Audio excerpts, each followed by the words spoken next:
চলুন দাদা। আপনি অজন্তা পল্লী জানেন তো, টালিগঞ্জের কাছে?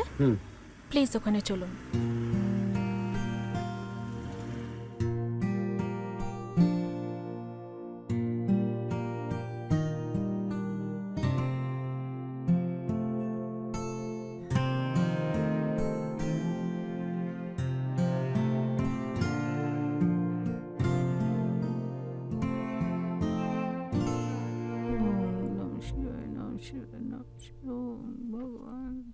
মা, ওমা, হ্যাঁ, আজকে বোন আসছে, ও সাথে দিয়াকেও নিয়ে আসবে। তোমার জামাইও আসবে নিশ্চয়ই। ও বলছি এটা রাখো, ওরা এলে দিয়ে দিও, পুজোর কেনাকাটা করার জন্য। বলো তুমি দিচ্ছ। ওই প্রতি মাসে যে ভাতা পাও সেখান থেকে টাকা জমিয়ে আমি বাজার থেকে চিকেন কিনে এনেছি। হ্যাঁ, একটু পাতলা করে ঝোল করো, দিয়া ভালোবাসে। আজ তুই থাকবি না বাবা? মা, পুজোর আগে রোববারগুলো হুম, আমাদের মতো ফুটপাতের হকারদের কাছে লক্ষ্মীবার। হ্যাঁ, দোকান কি করে বন্ধ করি বলো? ও আজ রবিবার না? দাদা একটু দাঁড়ান না প্লিজ।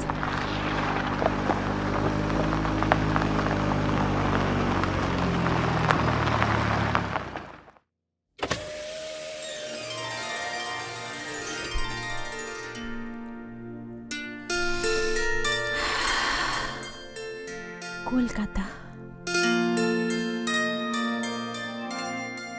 10 বছর পর।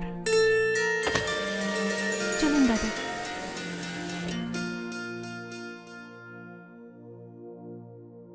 তুমি আমার বাপের দেখো মা, তোমার একটা কথা বলি, স্পষ্ট কথায় কষ্ট কম। বোন আসবে বলে বোনাসও দেয়নি, আর আলাদা করে ছুটিও দেয়নি।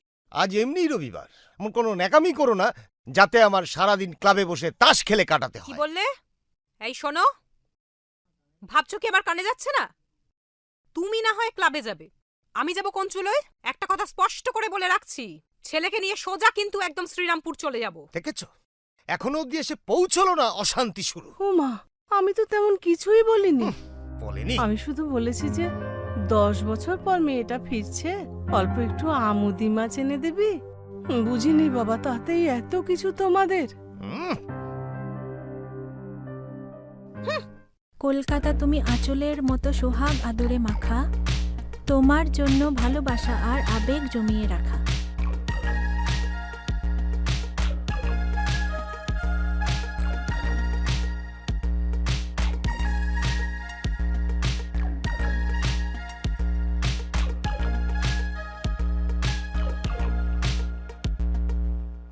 সেদিন যখন গেছিল কেমন মনমরা। এখন দেখবি বিদেশি কসমেটিক্স মেখে চকচকে হয়ে বাড়ি ফিরছে। টাকায় সব হয় রে দিদি। হ্যাঁ, তখন আমার বিয়ে হয়নি। এই বোন, বলছি বাঁচা বলে যে আমাকে ওই বাড়ি থেকে তাড়িয়ে দিয়েছে, সেটা কি নদীকে বলবো নাকি চেপে যাবো বলতো? এমন ভাবে বলছিস যেন আমি না বলতে বললে তুই চুপ থাকবি। না, বিষয়টা তা নয়। এই আমার এক দোষ, পিঠে কথাও থাকে না, বাচ্চাও থাকে না।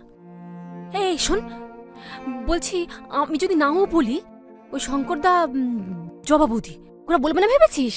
ওই যে খুচুটে না ওরা। হ্যাঁ, প্রাইভেট গাড়ি। ও, হ্যাঁ। ডক্টর সেনের। ছাড় তো, এলে তো আমরাই আগে দেখতে পাবো। হ্যাঁ।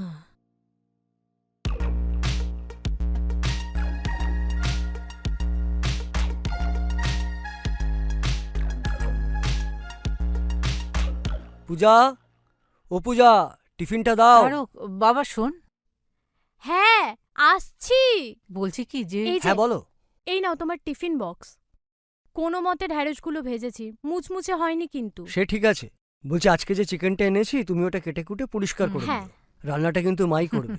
দিয়া ওর দিদানের হাতে রান্না খেতে খুব ভালোবাসে। এই তোকে একটা কথা বলবো বাবা। আবার কি? বলছে পাশের বাড়ির নদী ফিরেছে 10 বছর বাদে। বলছি যদি ডাকে একবার তো যেতে হয় না। বলছি আসবার সময় একটু মিষ্টি নিয়ে আসবি বাবা, যদি পারিস। আনবো। সেই কোন ছোট থেকে নদীকে চিনি, এখন সে বড় লোক। এই গোকুলের মিষ্টি কি তার মুখে রুজবে? আনবো, আসছি আমি। দাও। হ্যাঁ। আরে সরো, আরে ঠিক আছে।